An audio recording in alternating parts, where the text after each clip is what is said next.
String return करता हूँ। मैं बात ये कर रहा था कि कोई भी फंक्शन हो, चाहे वो बिल्ट इन हो या यूजर डिफाइंड हो, यानी अगर आपने अपना कोई फंक्शन लिखा है तो उसकी रिटर्न वैल्यू पे आपने ज़्यादा कंसंट्रेट करना होता है, और साथ में इसके होते हैं पैरामीटर्स। ठीक है। अच्छा, मैं इसमें थोड़ा सा यहाँ पर डिस्कस करते हैं, फिर आगे एक प्रोग्राम अगले चैप्टर में वो मैं डिस्प्ले करूँ, तो उसमें काफ़ी डिटेल में आपको ये समझ आ जाएगा। लाइब्रेरी रूटीन्स क्या होती है? जिस तरह आप अगर फॉर एग्जांपल बहुत सारे फंक्शन और प्रोसीजर जो है ना पहले लोगों ने लिखे हुए हैं, जिस तरह स्ट्रिंग के फंक्शन जो हमने पीछे देखे, स्ट्रिंग के फंक्शन हो गए, या जो जो डिवीजन का या मॉड का, इसी तरह area of circle, area of, ये ना लोगों ने पहले से डिफाइन किए थे। क्योंकि फार्मूला सेम है, तो उस फंक्शन को दोबारा आपको डिफाइन करने की जरूरत नहीं है। आप उनको एक वो क्या करते हैं, जितनी फंक्शन डिफाइन होते हैं ना उसको एक एक फाइल में डाल देते हैं। तो कुछ लैंग्वेज उसको लाइब्रेरी कहती हैं, कुछ उसको मॉड्यूल कहती हैं, कुछ उसको पैकेजेस का नाम भी देती हैं। तो it's just simply a collection of functions and procedures. ठीक है। यानी जो मैं बात कर रहा था ना कि प्रोसीजर और फंक्शन बेस्ड यूनिट्स हैं किसी भी उसमें, वो यही है कि वो आप एट द एंड जाके फंक्शन और प्रोसीजर ही लिख रहे होते हो, फिर उनको आप कंबाइन करके किसी एक फाइल में डाल दो, तो उस फाइल को हम लाइब्रेरी भी कहते हैं। पैकेजेस का नाम भी दिया है। पैकेजेस थोड़ा सा बड़ा होता है लाइब्रेरी से, और इसके अलावा उसको हम जो है ना मॉड्यूल भी, मैंने पुराने जो हमारी कुछ लैंग्वेजेस थे उसमें मॉड्यूल भी कहते थे उसको, या हेडर फाइल का कंसेप्ट शायद अहमद ने काम किया हुआ C++ में, सी में। तो हेडर फाइल में क्या होता है, वो पहले से प्रोग्राम फंक्शन लिखे हुए होते हैं सारे। तो उस ये फायदा क्या होता है कि आपने फंक्शन या प्रोसीजर लिख लिया एक दफा, इसको एक फाइल में डाल दिया, फिर आप उसको कहीं भी यूज कर सकते हो। आपको सिर्फ उस पैकेज को इंपोर्ट करना है या इंक्लूड करना है अपने एग्जिस्टिंग प्रोग्राम में। You don't have to write it again, you don't have to define it again, you only have to use it. लेकिन मेक श्योर करना होता है कि जो भी फंक्शन या प्रोसीजर मैं यूज करने जा रहा हूँ वो पहले से डिफाइंड किसी फाइल में हो, और वो फाइल मेरे, या वो पैकेज या वो मॉड्यूल या वो लाइब्रेरी मेरे प्रोग्राम में इंक्लूडेड हो। ठीक है। तो ये एक कॉन्सेप्ट है लाइब्रेरी रूटीन्स का, कि इसमें पहले से डिफाइंड फंक्शंस होते हैं। आप अपनी लाइब्रेरी भी बना सकते हैं अगर कोई बहुत ही कस्टमाइज किस्म का प्रोग्राम है जिसमें आपके अपने कोई फंक्शन यूज हुए हैं। तो you can make the collection of all those functions and procedures and put them in one file. It will become your library or your module, whatever you call it. तो उसको आप फिर reuse किया जा सकता है, और यही असल में ब्यूटी है प्रोग्रामिंग की, कि आप रीयूज कर सकते हो एग्जिस्टिंग कोड को जो पहले से किसी ने लिखा हुआ है, if you need it. Further इसमें जो बात हुई है वो है जो प्रोग्रामिंग में कंस्ट्रक्ट यूज होते हैं मेनली, हम पहले पढ़ चुके हैं इसको, कि कंडीशनल स्टेटमेंट्स होती हैं जिसको हम ज्यादातर इफ के थ्रू हैंडल करते हैं, और कुछ सिचुएशन में केस का हमने पढ़ा था कि केस की कंस्ट्रक्ट भी यूज किया जा सकता है। दोनों की यूजिबिलिटी है। केस का फंक्शन थोड़ा सा एफिशिएंट होता है अगर मल्टीपल इफ्स आपको प्रॉब्लम कर रहे हो, लेकिन उसकी एक मसला ये है कि उसमें अगर मैं एग्जांपल आपके सामने रखूं तो वो क्या करता है केस का फंक्शन, कि अगर इस प्रोग्राम को देखा जाए तो मैंने एक चॉइस एक एज ए इंटीजर, और फिर मैं यूजर से वो इनपुट ले रहा हूँ। तो जो भी वैल्यू यूजर इनपुट करेगा उसमें वो choice equal to this this this और दिस, और जो भी नंबर दिए हुए हैं यहाँ पर, इन सब के साथ वो कंपेयर करेंगे, यानी इक्वालिटी का चेक लगाएगा। अगर चॉइस में आपने वन इनपुट किया तो ये वाली आपकी रूटीन एग्जीक्यूट हो जाएगी, जो कि फॉरन के बाद लिखी जाए रूटीन वन। अगर चॉइस में यूजर ने 3 इनपुट किया हुआ है तो ये रूटीन 3 एग्जीक्यूट हो जाएगी। और इसमें एक अगर 10 फॉर एग्जांपल वो किया हुआ है तो ये एग्जिट का जो है ना फंक्शन एग्जीक्यूट हो जाएगा। अच्छा, इसमें मैं थोड़ा सा एक इसको ना लिंक करता हूँ। आप जब for example MS word use कर रहे हो या MS एक्सेल यूज कर रहे हो, तो आप जब मेन्यू पे क्लिक करते हो फाइल के मेन्यू, तो बहुत सी ऑप्शन लिस्ट डाउन होती है। New file, open file, file, save as file, print, ये सारी ऑप्शन। तो बेसिकली इसके पीछे अमूमन जो है ना वो केस और स्विच की जो है ना एप्लीकेशन होती है। क्या आपने जब फॉर एग्जांपल एग्जिट पे क्लिक किया तो आपकी ये वाली कंडीशन एग्जीक्यूट हो गई और प्रोग्राम से एग्जिट हो गए। अगर आपने सेव का क्लिक किया तो उसने एक और प्रोग्राम को कॉल किया, एक और फंक्शन को कॉल किया, जो कि फाइल ओपन करके उसको सेव करते, जो हमने फाइल ओपन का पढ़ा था। तो बेसिकली इस तरह के सिनेरियो में जहां पर मल्टीपल ऑप्शन आप यूजर को दे रहे हो कि उसमें से कुछ भी वो सिलेक्ट कर ले, तो एक थोड़ा सा कॉम्प्लिकेटेड हो जाता है। और जब आपको कंफर्म हो कि यार वो इक्वलिटी चेक ही होना है, तो उस केस में फिर केस स्विच ज्यादा इंपॉर्टेंट होता है। लेकिन इफ की यूजिबिलिटी थोड़ी सी आई विल से कि बहुत फ्लेक्सिबल किस्म की है, तो उसमें ना सिर्फ इक्वलिटी चेक होती है, उसमें greater than, less than, equal to, ये सारे उसमें आ जाते हैं। लेकिन उसकी जो, अगर बहुत ज्यादा इफ सारे हो तो उसको मैनेज करना थोड़ा मुश्किल होता है। और इफ का कंस्ट्रक्ट हम पढ़ चुके हैं कि इफ में पहले कंडीशन चेक होती है, उसके बाद देन की क्लॉज होती है अगर कंडीशन ट्रू होगी, और एल्स की क्लॉज होगी अगर कंडीशन फॉल्स होगी। तो ये किसी भी प्रोग्रामिंग लैंग्वेज में जो बेसिक कंस्ट्रक्ट होते हैं उसमें कंडीशनल स्टेटमेंट्स आती हैं। इफ और केस का तो बहुत कॉमन है, तकरीबन सारी लैंग्वेजेस में ये अवेलेबल होते हैं। इसके अलावा लूपिंग का कंसेप्ट आता है। लूपिंग का कंसेप्ट को अगर आपने देखना हो तो सिंपली क्या है कि लूप जो है वो एक ही स्टेटमेंट को आपने मल्टीपल टाइम एग्जीक्यूट करना है। और लूप के हमने डिफरेंट टाइप्स भी पहले कवर कर चुके हैं कि फॉर नेक्स्ट का लूप होता है, रिपीट अंटिल का होता है, वाइल डू वाइल का होता है। इनके अपनी अपनी एप्लीकेबिलिटी है। फॉर का लूप हम तब लगाते हैं जब आपको पता हो कि फिक्स नंबर ऑफ टाइम्स एक चीज को मैंने यानी प्रोग्रामर नोज वेल बिफोर कि यार मैंने कितनी दफा इस पर स्टेटमेंट को एग्जीक्यूट करना है। तो उस केस में फॉर का लूप ज्यादा इफेक्टिव होता है। कि जो डू वाइल या आपका रिपीट अंटिल का है, उसमें आपको पता नहीं होता, आप यूजर को अमूमन चॉइस दे देते हो कि वो एक स्पेसिफिक कंडीशन इंटर करे या एक स्पेसिफिक कंडीशन ट्रू हो तो तब वो उसमें से एग्जिट करे। अब वो कंडीशन पहले ही गो में हो सकती है, दूसरे में हो सकती है, डिपेंड करता है कि यूजर की चॉइस क्या है। तो ये तीन किस्म के लूप, आई बिलीव ये इसमें मैं डिटेल में जाऊं कि नहीं, आप लोगों को क्लियर है ये लूप, इसमें कोई इशू तो नहीं है? नहीं नहीं। अच्छा, लूप में सिर्फ एक चीज मैं बता दूं, ये पहले भी कहा बात हो चुकी है कि जहां पर मल्टीपल कंडीशन चेक हो रही हो ना, तो उसमें थोड़ा ख्याल करना। ये जो और या एंड की या नॉट की क्लोज बड़ी लिखती है ना, तो ये थोड़ा सा फर्क आपको क्लियर होना चाहिए। जब एंड आ जाते हैं ना बीच में, तो अगर सारी कंडीशनें ट्रू हो, यानी true and true and true and true, तो वो रिजल्ट ट्रू होगा। अगर उसमें से एक भी कंडीशन फेल हो गई तो और बीच में एंड लगा हुआ है, तो वो ओवरऑल वो रिजल्ट उसका फॉल्स हो जाएगा। इसी, लेकिन जो और है उसमें you need only one condition to be true. यानी अगर मैं इस केस को देखूं तो या अगर वैल्यू लेस देन जीरो है तब भी ये ट्रू है, और अगर ग्रेटर देन 10, इन दोनों में से कोई एक कंडीशन भी ट्रू होती है तो ये लूप जो है बेसिकली इसको एग्जीक्यूट होना चाहिए। ठीक है। इसके अलावा अगर कोई कंडीशन आ गई तो फिर ये लूप जो है ये बेसिकली एग्जीक्यूट नहीं होगा। तो ये आपका ये जो, इसको हम ना ज्वाइंट कंडीशन भी कहते हैं या कंजक्चर भी, बात कंजक्शन भी कहते हैं इसको। इसका ये होता है कि आपको फिर अगर मल्टीपल कंडीशंस लगी हुई है तो you have to be very careful कि मैंने एंड बीच में लगा हुआ है या मेरा और लगा हुआ है। एंड के केस में सारी कंडीशनें ट्रू होनी चाहिए, तब वो ओवरऑल सारा एक्सप्रेशन ट्रू होगा।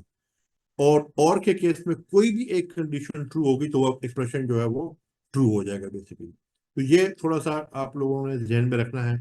फिर उसी की इम्प्लीमेंटेशन वीबी में जिस तरह दिखा रहे हैं कि डू लूप अनटिल का होता है या डू वाइल का भी होता है जावा में। इसी तरह आपका मेरे ख्याल पाइथन में पता नहीं इसका होता है कि नहीं होता। एक चीज जो दूसरा फर्क आपने याद रखना है, पोस्ट कंडीशन और प्री कंडीशन लूप का। ठीक है। आपका जो बेसिकली वाइल का लूप होता है वो प्री कंडीशन होती है कि उसमें कंडीशन यहाँ पर पहले चेक हो रही है। और रिपीट का जो लूप होता है वो अमूमन उसमें कंडीशन चूंकि आखिर में चेक होती है इसको पोस्ट कंडीशन कहते हैं। तो बहरहाल ये तो खैर सेंटेक्स स्पेसिफिक इसको नहीं करते, लेकिन प्री कंडीशन और पोस्ट कंडीशन का जो कॉन्सेप्ट है वो ये है कि कंडीशन कहाँ चेक हो रही है, कि लूप के पहले चेक शुरू में स्टेटमेंट में चेक हो रही है कि लूप के आखिर में जाके चेक हो रही है। तो इन दोनों का भी थोड़ा सा ये एक डिफरेंस है।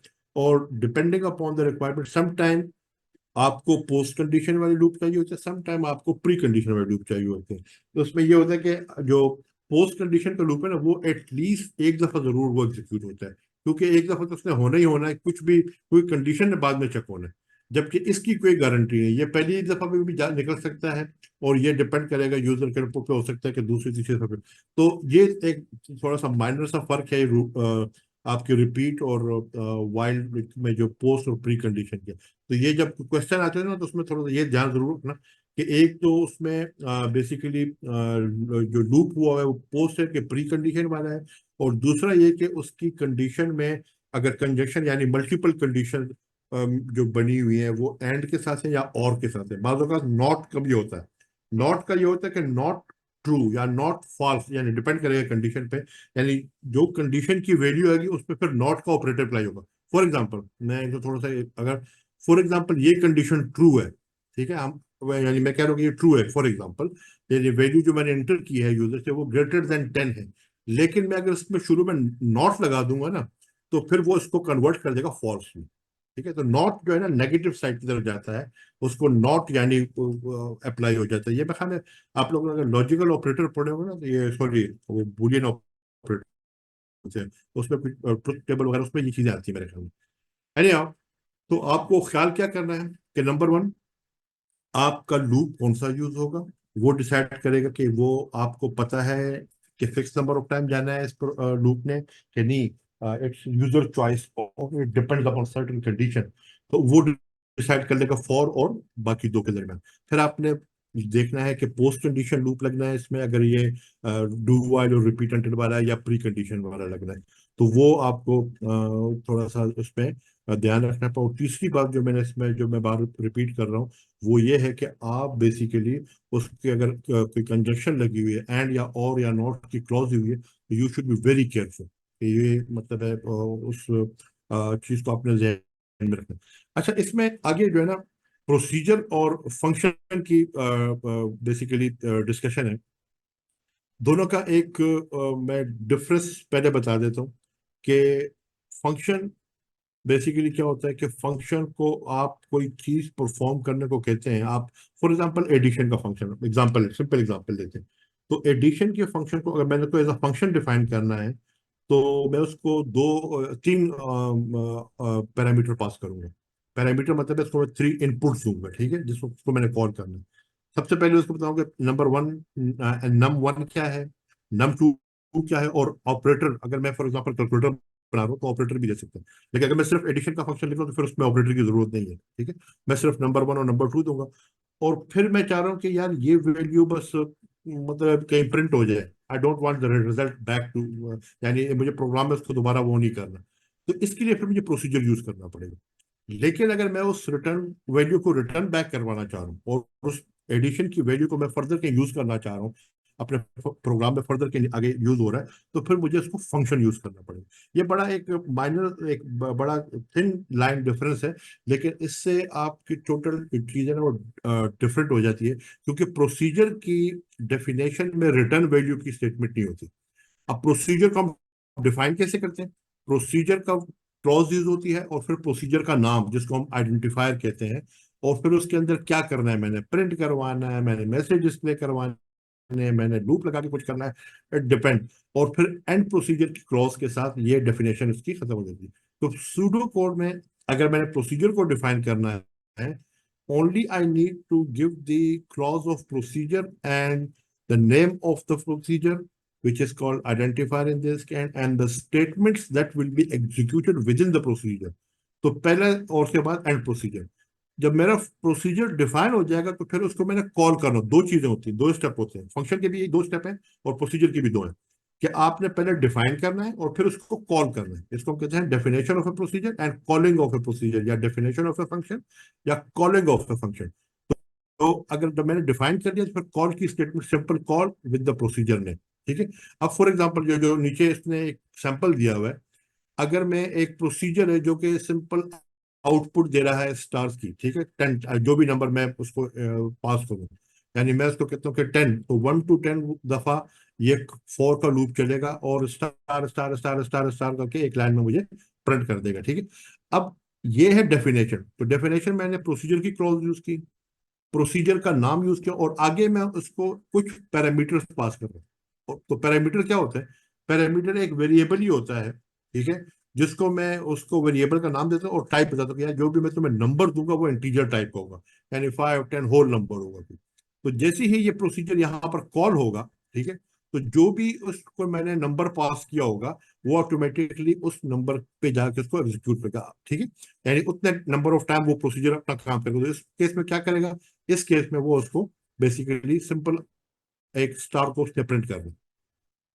ये इसकी इम्प्लीमेंटेशन मुख्तलिफ लैंग्वेज में मुख्तलिफ तरीकों से हो सकती है, लेकिन प्रोसीजर को डिफाइन करने के तरीके मुख्तलिफ होते हैं। फॉर एग्जाम्पल आपका अगर पाइथन में देखें तो डेफ का कीवर्ड यूज होता है। अगर आप वीबीए में है तो सब और एंड एंड सब का यूज होता है। और अगर आप जावा में है तो आप प्रोसीजर की रिटर्न वैल्यू बताते हो, जो कि इस केस में कुछ नहीं होती प्रोसीजर के केस में। तो इसलिए वाइड का वर्ड यूज होता है और उस प्रोसीजर का नाम है। तो वाइड जो है वो कोई, वाइड का मतलब है नथिंग इज रिटर्निंग। ठीक है, यानी वो रिटर्न कुछ नहीं। वाइड का सिंपल आप इस वक्त ये वाइड का मतलब होता है this whatever I am defining it is returning nothing. ठीक है, तो ये खैर जावा की इम्प्लीमेंटेशन है। You have to keep in your mind, आपने दो चीजें करनी है। एक तो आपने प्रोसीजर को डिफाइन करना है पहले, जब डेफिनेशन हो जाएगी उसके बाद आपने प्रोसीजर को कॉल करना है। यानी यहां पर मैं एक स्टार का प्रोसीजर डिफाइन कर रहा हूं और नीचे मैं स्टार के प्रोसीजर को कॉल कर रहा हूं। अब अगर इसमें देखो तो इसमें देखें, इसने यहाँ पर एक मिस्टेक की कि यहाँ पर इसने स्टार के साथ ब्रैकेट में नंबर नहीं पास किया। इसको यहाँ पर नंबर पास करना चाहिए। फॉर एग्जाम्पल मतलब ये जो स्टेटमेंट है ये बनेगी call star with in bracket 10 5, जो भी मैं नंबर पास करना चाह रहा हूँ। तो उस हिसाब से ये फिर कॉल होगा ये वर्ड, क्योंकि अदरवाइज ये नंबर कहाँ से लेगा ये। तो जब भी मैं अपनी डेफिनेशन में बताता हूँ प्रोसीजर की कि यार मैंने तुम्हें एक पैरामीटर भी देना है, मैंने तुम्हें एक इनपुट भी देनी है साथ में, तो मुझे कॉल के टाइम पे भी ख्याल रखना पड़ेगा कि वो इनपुट मैं उसको दूं।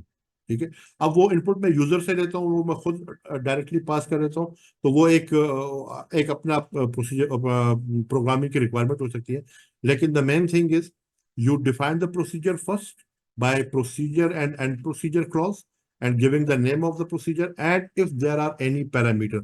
And parameters are nothing, it's simply the way of communicating the inputs to the procedure. यानी you are giving some input to the procedure और उस input को लेके प्रोसीजर ने जो भी परफॉर्म करना है वो उसकी बॉडी में होता है, प्रोसीजर की या जिसको हम स्टेटमेंट्स कहते हैं उस स्टेटमेंट में होता है। यहां तक कोई क्वेश्चन हो आप लोगों का प्रोसीजर के हवाले से? ना सर। ठीक है, और फिर आप प्रोसीजर को कॉल करते हो। अच्छा, इसमें मुख्तलिफ लैंग्वेज में कॉल करने का तरीका simple, you just name the procedure. अभी मैंने पैरामीटर की बात की, तो पैरामीटर की मैंने जैसे बताया शुरू में कि पैरामीटर क्या होता है कि यू गिव सम इनपुट उसको आप देते हो। मिसाल के तौर पर जब मैं पैरामीटर के साथ यानी यहाँ पर दोबारा से इसको डिफाइन किया हुआ है कि प्रोसीजर देन जो भी पैरामीटर देने ना, पैरामीटर का नाम और उसकी डेटा टाइप, तो इसमें एक के बजाय मल्टीपल पैरामीटर भी हो सकते हैं। यानी ऐसे ऐसा प्रोसीजर है जैसे आप कह रहे हो कि यार तू इस तरह कर कि दो नंबर ले और उनको मल्टीप्लाई करके उसको प्रिंट कर दे, बस मुझे उसकी वैल्यू नहीं चाहिए तो प्रिंट कर दे सिंपल। तो आप क्या करोगे, प्रोसीजर के क्लास के बाद उसका नाम दोगे। पहला num1 data type integer, comma, ये कॉमा का ध्यान रखना, ये वाला जो कॉमा है बीच में उन्होंने दिया हुआ है, और दूसरा पैरामीटर का नाम। तो उसके बाद फिर आप अगर उसका नाम num2 और साथ में इंटीजर, और आखिर में बीच में आप बताते थे कि मैंने करना क्या है, मैंने num1 मल्टीप्लाई बाय num2 करना, प्रिंट करना सिंपल उसको। तो जब यहाँ पर आपका प्रोसीजर, ये अब प्रोसीजर की डेफिनेशन है विथ पैरामीटर। तो parameter is nothing, parameter is that you are designing one main program and you want to use some procedure, and that procedure needs some input from you, from the programmer or from the program itself। तो आप उसको parameter pass करना कहते हो। और parameter के लिए सिर्फ एक ही शर्त है कि पैरामीटर का नाम देना पड़ता है और पैरामीटर की डेटा टाइप देनी पड़ती है। अच्छा, इसमें एक चीज बड़ी मजे की है। फॉर एग्जाम्पल आपने पैरामीटर का नाम दिया num1 और टाइप दे दी उसकी इंटीजर, और पैरामीटर 2 का नाम दिया num2 और टाइप दे दी इंटीजर। तो जिस वक्त आप कॉल कर रहे हो ना, कॉल के टाइम पे आप बेशक num1 ना लिखो, कोई और चीज लिख दो, value 1 value 2। Obviously value 1 value 2 में कोई ना कोई वैल्यू होनी चाहिए, but it's type should be matching with the parameter type. यानी अगर यहाँ पर मैंने इंटीजर लिया हुआ है तो ये वैल्यू 1 भी इंटीजर ही होनी चाहिए। So the name of the parameter doesn't should not be same. It can be same, it cannot be. That it will not make any difference. But the type of the parameter, जो कि type है, जो कि integer है या decimal है, तो जो टाइप यहाँ पर यूज हुई है वही टाइप यहाँ पर यूज होनी चाहिए। ठीक है, अगर आपने यहाँ पर इंटीजर टाइप है तो आपने उसको पास भी होल नंबर ही करना है। अगर आपने यहाँ पर टाइप दी है डेसिमल की तो यहाँ पर आपने उसको डेसिमल ही पास करना है, अदरवाइज प्रोसीजर आपका एरर दे देता है। तो ये एग्जांपल है कि प्रोसीजर विद पैरामीटर। जैसे अब यहाँ पर ये देखें इसने क्या किया हुआ है, उसी प्रोसीजर को इसने डिफाइन किया हुआ है स्टार्स के नाम से। उसको बेसिकली नंबर पास करना है इसने, और उस नंबर की जो है वो टाइप होनी चाहिए इंटीजर। तो जिस वक्त उसको कॉल कर रहा है वो सिंपल उस नंबर को देखेगा। अगर मैंने यहाँ पर 7.5 डाल दिया ना, तो ideally this should give me an error. दूसरा तरीका क्या है, ये देखें, बजाय ये कि मैं फिक्स वैल्यू दूं, मैं एक वैल्यू को एक वेरिएबल में मूव कर रहा हूं और वो वेरिएबल यहाँ पर यूज हो रहा है। तो इस वेरिएबल की टाइप भी इंटीजर ही होनी चाहिए, अदरवाइज तो हो जाएगी। लेकिन जब मैं प्रोसीजर को कॉल करूंगा और इसकी टाइप डिफरेंट, तो ये एरर दे देगा। तो आप पैरामीटर में क्या नाम दिया था उसको, नंबर। यहाँ पर मैं माई नंबर दे रहा हूँ। तो the name is not making any difference, but the type is important. If the type, if I put 7.5 here or 7.6 something or 10.5, so it will give me an error when I'm calling it. So the type is important, but the name can differ. It can be, it was when I was defining the procedure, the name of the parameter was number, but when I'm calling it, I am giving it my number. So this will not make any difference. The type is important. ये समझ आ गई, ये type की बात बार बार मैं कर रहा हूँ।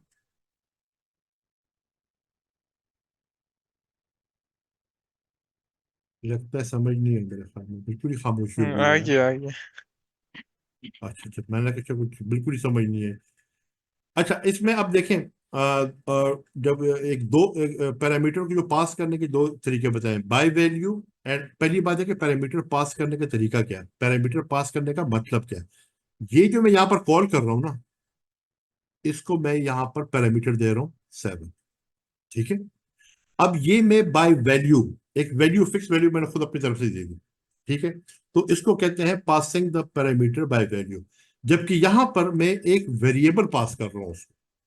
तो अगर आपको वेरिएबल की डेफिनेशन क्लियर हो, variable is some sort of a memory address which contains this value. तो इसको कहते हैं बाय रेफरेंस।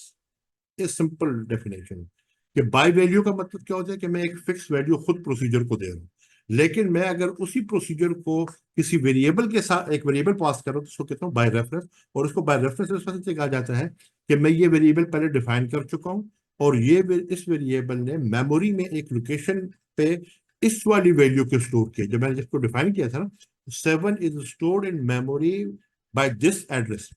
हर एक वेरिएबल का एक एड्रेस होता है मेमोरी में। ठीक है। तो इसको हम कहते हैं कि मैं बाय रेफरेंस। तो कॉल करने के दो तरीके हैं, पैरामीटर पास, जिस वक्त मैं प्रोसीजर को कॉल कर रहा हूँ तो उसको पैरामीटर पास करने के दो तरीके हैं, by value where you are giving a fix value by yourself, और by reference where you are giving some. क्योंकि अब इसका एडवांटेज क्या होता है, ये जो ये वाली एग्जांपल है, कि मैं यहाँ पर यूजर से इनपुट भी ले सकता हूँ। इंस्टेड ऑफ गिविंग 7, मैं यूजर को या तुम इनपुट करो यहाँ पर। तो फिर एक तरह से प्रोग्राम में फ्लेक्सिबिलिटी भी आ जाएगी, क्योंकि मैं कॉल करते हुए उसको वेरिएबल का नाम दे रहा हूँ, मैं उसको फिक्स कर। तो मैं अब यूजर पर, इस केस में क्या होगा, इस केस में फिक्स हो जाएगा कि मैंने 7 ही देना है या मैंने 8 देना है, कुछ भी मैं दूंगा। लेकिन यहाँ पर यूजर के पास चॉइस आ जाएगी कि वो अपनी मर्जी का, अगर इधर मैं इनपुट की स्टेटमेंट दूं, instead of making a fix value, मैं यहाँ पर इनपुट की स्टेटमेंट दूं, तो यूजर के लिए आसानी हो जाएगी और प्रोग्राम थोड़ा सा फ्लेक्सिबल हो जाएगा। तो बेसिकली जो difference between passing by value by reference है वो सिंपली ये है। इसमें कोई क्वेश्चन? ना सर। अच्छा, अब इसमें जो फर्क है, अगर आपने कहना है कि यार मैंने बाय रेफरेंस आपको पैरामीटर देना है, तो फिर ये एक क्लॉज आई है बीच में, नहीं। ठीक है। यानी अगर मैं सेल्सियस के प्रोसीजर को एक पैरामीटर दे रहा हूँ टेम्परेचर के नाम का, और उसको मैं कह रहा हूँ कि यार एक तो इसकी टाइप रियल होगी और मैं आपको बाय रेफरेंस दूंगा। ठीक है। यानी तो उसका मतलब क्या होगा कि I will be passing some sort of a variable. Again इसमें देख लें कि यहाँ पर पैरामीटर का नाम क्या है, टेम्परेचर, लेकिन यहाँ पर मैं उसको कह रहा हूँ my temp. So my temp doesn't matter, but my temp should be defined as a real number. If it is not a real number, it will again, while calling this procedure, it will give me an error. तो ये simple, ये जब हम by reference, अच्छा, अगर मैं value pass करूँ तो फिर मुझे ये क्लॉज देने की जरूरत नहीं है। फिर सिंपल हमने पीछे जैसा यहाँ पर देख लिया था कि अगर मैं बाय रेफरेंस नहीं कर तो मैं सिंपल वेरिएबल का नाम देता हूँ और उसकी टाइप बता रहा हूँ। लेकिन अगर मैं एक्सप्लिसिटली कह रहा हूँ कि यार मैंने बाय रेफरेंस करना है, जो कि दूसरी हमने इस एग्जांपल में देखा, तो फिर मुझे ये बताना पड़ेगा कि यार तुम्हारे पास जो पैरामीटर आएगा वो एक एज अ वेरिएबल आएगा, and you have to go to that address. तो उस एड्रेस पे जो वैल्यू स्टोर होगी तुमने वो उठानी है, और वो फिर आपने जो भी इसके साथ मैनिपुलेशन करी, तो जिसमें ये कॉल होता है ना सेल्सियस का, यहाँ पर देख लें। फॉर एग्जाम्पल माई टेम्प में मैंने वैल्यू मूव कर दी 32.5, ठीक है। तो जिसमें कॉल होगा ना, तो प्रोसीजर क्या करेगा, 32.5 लेगा, ठीक है, चेक हो जाएगा ऑटोमेटिकली कि रियल वैल्यू है, तो कोई मसला नहीं करेगा। और उस माई टेम्प के एड्रेस पे जाके वो 32.5 उठाएगा, और फिर ये वाली कैलकुलेशन परफॉर्म करेगा, जो भी उसका फार्मूला है कि 32.5 माइनस 32 स्लैश जो भी वैल्यू आएगी वो उसको सिंपल कैलकुलेट करेगा। अब उस वैल्यू को मैंने क्या करना है, इससे मेरा कोई वो नहीं है, मुझे अपने प्रोग्राम में ये वैल्यू वापस नहीं चाहिए। मैं इधर ही उसको फॉर एग्जाम्पल आउटपुट भी दे सकता हूँ, और मैं इसी को यहाँ पर फॉर एग्जाम्पल फर्दर कुछ भी करना हो तो, लेकिन मुझे वो वैल्यू वापस नहीं चाहिए। अब अगर मुझे ये वैल्यू वापस चाहिए होगी ना, then it will automatically become a function, जिसमें हम आगे जाके देखेंगे कि फंक्शन कैसे डिफाइन होता है। तो बल्कि वो आएगी है। तो इसमें सिंपल ये है कि आपके जो प्रोसीजर में है, कि एक तो आपको ये पता होना चाहिए कि प्रोसीजर को डिफाइन करने के लिए प्रोसीजर और एंड प्रोसीजर की क्लॉजेज होती है, हम प्रोसीजर का नाम देते हैं। और अगर पैरामीटर पास होने हैं, यानी जो कि मैंने प्रोसीजर को एक इनपुट देनी है, तो वो आपने देखना है कि यार वो मैंने फिक्स वैल्यू देनी है या बाय रेफरेंस करना है। अगर फिक्स वैल्यू है तो सिंपल आप प्रोसीजर को पैरामीटर का नाम बताते हो और उसकी टाइप बताते हो। अगर बाय रेफरेंस करना है तो फिर बाय रेफरेंस की क्लॉज जो है वो ऐड हो जाएगी आपके प्रोसीजर को डिफाइन करते हुए। और उसके बाद आपने जिस वक्त प्रोसीजर कॉल हो रहा होगा, उसमें सिर्फ ये मेक श्योर करना है कि जो वैल्यू जिस पे मैं कॉल कर रहा हूँ उसको, उसकी टाइप और इसकी टाइप सेम होनी चाहिए। तो ये परहेज है प्रोसीजर को डिफाइन करने का और प्रोसीजर को कॉल करने का, ठीक है। Function, shall I jump to function और इट्स इनफ?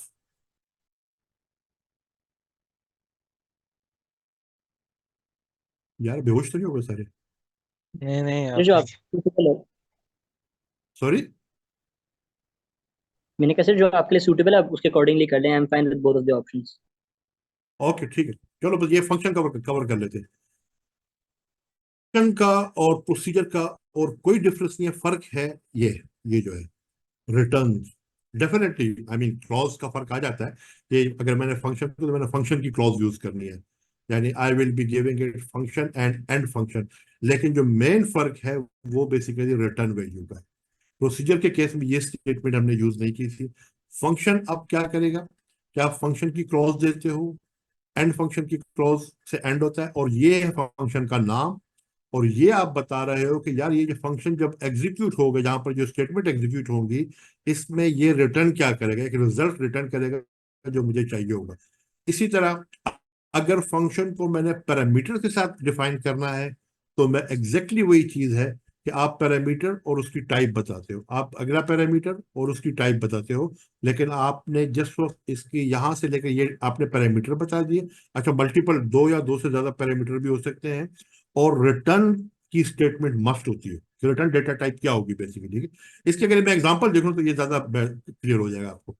ये फॉर एग्जांपल एक फंक्शन यहाँ पर लिखा गया है सबस्ट्रिंग का, ठीक ठीक है।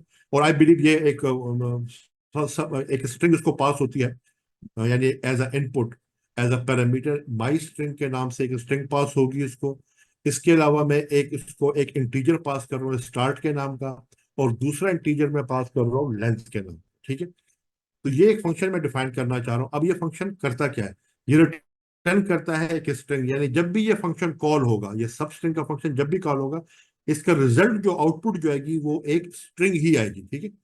अब ये एक्चुअल स्टेटमेंट क्या है, कि सबसे पहले तो वो ये चेक कर रहा है कि जो भी मैं उसको जो स्ट्रिंग पास हुई है, यानी एज अ इनपुट जो स्ट्रिंग एज अ पैरामीटर जो उसके पास आई है, उसकी लेंथ को चेक कर रहा है कि उसकी लेंथ जो है लेंथ प्लस स्टार्ट, यानी वो नल स्ट्रिंग ना हो। क्योंकि लेंथ प्लस स्टार्ट का मतलब क्या है, मैं एक उसमें एटलीस्ट कम से कम कुछ ना कुछ तो होना चाहिए ना उससे, यानी इन दोनों का अगर इस वाले इंटीजर को स्टार्ट को और इस वाले इंटीजर यानी लेंथ को मैं प्लस करूं, तो जो नंबर आएगा उससे उस स्ट्रिंग की लेंथ ज्यादा होनी चाहिए। जो कि बेसिकली हो क्या रहा है, हो ये रहा है कि simply the programmer is making sure कि यार कोई खाली स्ट्रिंग ना डाल दे, यानी ये वाली चीज ना हो, ठीक है। आप इसको इस तरह भी कर सकते थे कि आप माई स्ट्रिंग को चेक कर लेते कि my string is not equal to null, क्योंकि मैं एज अ पैरामीटर ही पास कर रहा हूँ ना। लेकिन इसने इसको दूसरे तरीके से किया है कि ये सिर्फ लेंथ लेके चेक कर रहा है माई स्ट्रिंग की कि यार उसकी कोई ना कोई यानी 1 1 2 3 कुछ होना चाहिए, उसमें नल ना हो, कुछ जीरो यानी ब्लैंक ना हो, बिल्कुल सिर्फ सिर्फ डबल कोट्स दे दिए उसमें, ठीक है।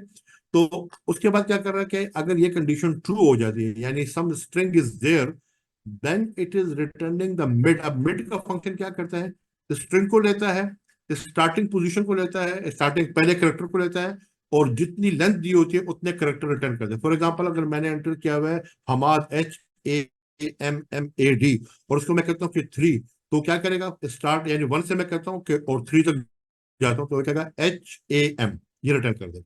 तो HAM it self it is basically a string, तो दैट इज वाई मैंने ये रिटर्न की स्टेटमेंट यूज की है, ठीक है। तो ये याद रखना, जब भी आप फंक्शन यूज करोगे तो एक तो उसकी डेफिनेशन में बताना हो कि यार ये फंक्शन रिटर्न क्या करेगा, और जो चीज रिटर्न होनी है उसके लिए भी रिटर्न की स्टेटमेंट यूज होनी है कि यार ये जो है, जो भी इस यानी यहां से लेकर मिड से लेकर यहां तक जो भी चीज बननी है वो एक स्ट्रिंग आएगी और वो रिटर्न करेगा ये फंक्शन, ठीक है। अब उसको मैं फर्दर फिर यूज कर सकता हूँ, वो खैर एक आगे एक बड़ी अच्छी एग्जांपल आएगी उसमें हम देख लेंगे। अदरवाइज ये है कि वो आपको नल रिटर्न करे अगर ये कंडीशन यहाँ पर ट्रू नहीं होगी। तो ये फंक्शन जो यहाँ पर डिफाइन किया हुआ है, ये एज एक स्ट्रिंग को एज अ इनपुट ले रहा है और फिर उसमें से आपको सब स्ट्रिंग रिटर्न कर रहा है, जो कि मैंने कंट्रोल की हुई है एक मिड के फंक्शन से। मिड का फंक्शन क्या करता है, ये बिल्ट इन फंक्शन है, remember mid is a built in function जो कि डिफरेंट प्रोग्रामिंग लैंग्वेज में डिफरेंट नाम से अवेलेबल होता है। और मिड करता क्या है कि आपने जो भी इसको स्ट्रिंग दी हुई है उसमें आप उसको स्टार्टिंग पोजीशन बताते हो और लेंथ बताते हो, तो वो स्टार्ट से पहले करेक्टर से लेकर जितनी लेंथ होती है उतने करेक्टर आपको एज ए स्ट्रिंग रिटर्न कर देता है, ठीक है। इसी फंक्शन को उसने डिफाइन किया हुआ है एक और फंक्शन यहाँ पर कि आप बेसिकली सेल्सियस का जो हम कन्वर्जन का एक हमारा होता है कि टेम्परेचर इनपुट करो और उसको रिटर्न कर। अब देखें इनपुट के तौर पर पैरामीटर में क्या दे रहा है वो रियल नंबर, और रिटर्न भी रियल ही होगा क्योंकि जब भी ये कैलकुलेशन होगी तो मोस्ट प्रोबेबली ये एक रियल नंबर ही होगा, ठीक है। तो इसने सिंपल क्या किया कि रिटर्न की स्टेटमेंट में वो जो भी वैल्यू एवेल्युएट हो गया है, मैंने फॉर एग्जांपल जिसको उसको मैं कॉल कर रहा हूँ यहाँ पर और बाई टेम्परेचर में मैंने डाल दिया 32.5, तो उस 32.5 माइनस 32 डिवाइडेड बाई 1.8, तो जो भी वैल्यू आएगी ना वो मूव हो जाएगी इस वाली वैल्यू में बाई टेन में। देखें उसी वेरिएबल को मैंने यूज किया है वैल्यू वो करने के लिए, कैरी करने के लिए। आप डिफरेंट भी कर सकते हो, उसमें कोई मसला नहीं है, लेकिन वो सिंपल क्या कर रहा है कि जब उसको कॉल हो रही है तो ये वैल्यू जो भी मैंने इनपुट ली है, मैंने यूजर से ली है या खुद ली है उसको, वही बाय रेफरेंस और उसकी बात आ जाएगी फिर। तो उसके बाद ये फंक्शन कॉल होगा तो इसका मतलब है ये स्टेटमेंट एग्जीक्यूट होगी, लेकिन उसको कॉल करने से पहले आपका प्रोग्राम ये मेक श्योर करेगा कि माई टेम्प की डेटा टाइप और टेम्परेचर की डेटा टाइप सेम होनी चाहिए, क्योंकि अगर डेटा टाइप इसकी रियल है और इसकी रियल नहीं है तो ये प्रॉब्लम आ जाती है आपको। और दूसरी चीज, जब भी जो इसका रिजल्ट आएगा, जो भी इसका रिजल्ट आएगा तो रिटर्न की स्टेटमेंट ये करती है कि जो भी रिजल्ट है वो निकाल के यहाँ पर रख देती है और वो ऑटोमेटिकली असाइनमेंट के ऑपरेटर के थ्रू इस वाले वेरिएबल में मूव हो जाएगी।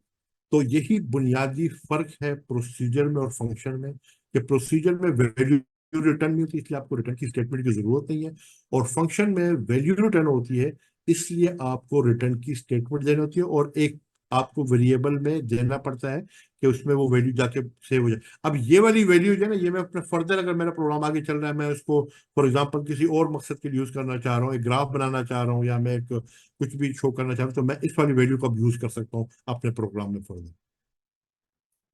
जी जनाब, यहाँ पर क्या कोई कंफ्यूजन है इसमें? ना सर।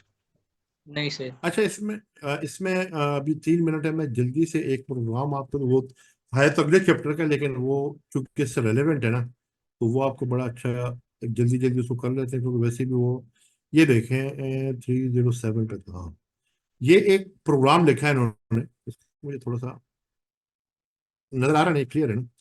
ये एक प्रोग्राम है जिसमें बेसिकली फंक्शन भी डिफाइन हुए हैं, ठीक है। अब देखिए पूरा प्रोग्राम क्या है कि आपने रेडियस को डिक्लेयर किया एज अ रियल नंबर, आपने आंसर को डिक्लेयर किया एज अ रियल नंबर, और पाई को एज अ कांस्टेंट आपने डिफाइन किया, ठीक है। अब आपने एक फंक्शन है लिखा है जो कि कैलकुलेट करता है वॉल्यूम को। तो वॉल्यूम की मुझे पता है कि कैलकुलेशन में मुझे रेडियस चाहिए होता है, तो ये मेरा एज अ पैरामीटर जाएगा। और जो भी मेरा फार्मूला लगाना है ये एक रियल वैल्यू ही रिटर्न होगी, तो इसलिए मैंने रिटर्न टाइप भी रियल बताई है। तो ये एक फंक्शन हो गया। दूसरा फंक्शन जो है वो कैलकुलेट कर रहा है, उसका नाम है कैलकुलेट सरफेस एरिया। इसमें भी रेडियस में दे रहा हूँ एज अ पैरामीटर और रिटर्न करवा रहा हूँ एक रियल वैल्यू। ठीक है, अब इसकी भी जो रिटर्न वैल्यू होगी वो एक नंबर ही होगा। और एक आगे मैंने फिर प्रोसीजर डिफाइन किया है। अब देखिए मैं जो बात कर रहा था ना कि आपको डिक्लेरेशन सेक्शन में सारा कुछ करना पड़ता है, तो यहां से लेकर ये सारा आपका अब डिक्लेरेशन सेक्शन में आपके वेरिएबल भी डिफाइन हो गए, सॉरी, और आपके जो फंक्शन और प्रोसीजर है वो भी डिफाइन हो गए। प्रोसीजर क्या कर रहा है, वो सिंपली आपको एक नाम उसका है इनपुट रेडियस, और आपका जैसे ही प्रॉम्प्ट आएगा प्लीज एंटर द स्फीयर, उसके बाद आपको वो इनपुट लेगा और सिर्फ ये चेक करेगा कि यार पॉजिटिव वैल्यू एंटर की है रेडियस की नहीं, और अदरवाइज ये कि वो आपसे उस वक्त तक इनपुट लेता रहेगा जब तक आप पॉजिटिव वैल्यूज एंटर करते हो। अगर आपने नेगेटिव वैल्यू तो ये जो है एग्जिट कर जाएगा इसके वजह से, और यहाँ पर प्रोसीजर की डेफिनेशन खत्म हो गई। यहाँ पर एक और प्रोसीजर है, आउटपुट प्रोसीजर, जो कि सिंपली आपके आंसर को आउटपुट करता है। इसमें अब बड़े मजे की चीज आती है। सबसे पहले क्या चीज कॉल हो रही है, कॉल इनपुट रेडियस। अब इनपुट रेडियस क्या था, इनपुट रेडियस ये वाला प्रोसीजर था। तो सबसे पहले ये प्रोसीजर कॉल होगा, आपको ये प्रॉम्प्ट सामने आएगा, आप इनपुट करोगे रेडियस को। फॉर एग्जांपल आपने 10 एंटर किया, तो 10 जैसे एंटर होगा तो उसके बाद ये बेसिकली आपका प्रोसीजर जो है अगर ये कंडीशन वो होती है, यानी जितनी दफा आप उसको वो करोगे एग्जीक्यूट होगी। उसके बाद आपके अगर नीचे में आऊं यहाँ पर, उस रेडियस को लेके जो आपने इनपुट किया था वो चेक कर रहा है कि वो नॉट इक्वल, अगेन इस पे चेक लगाया हुआ है कि नॉट इक्वल टू जीरो है। अगर वो नॉट इक्वल टू जीरो है तो फिर आपसे वो पूछ रहा है कि do you want to calculate volume और सरफेस एरिया। अब आपने दो फंक्शन डिफाइन किए थे ना, तो आपने कहा था कि यार वी के वॉल्यूम के लिए वी इंटर करना है, और बाकी जो है ना अदरवाइज वो सरफेस एरिया। तो अगर आपने रिप्लाई दिया कि वी, तो ये कंडीशन ट्रू हो जाएगी, if reply is equal to V, तो उसके साथ ही कॉल हो रहा है फंक्शन कैलकुलेट वॉल्यूम का। अब चूंकि ये एक वैल्यू रिटर्न करेगा तो इसलिए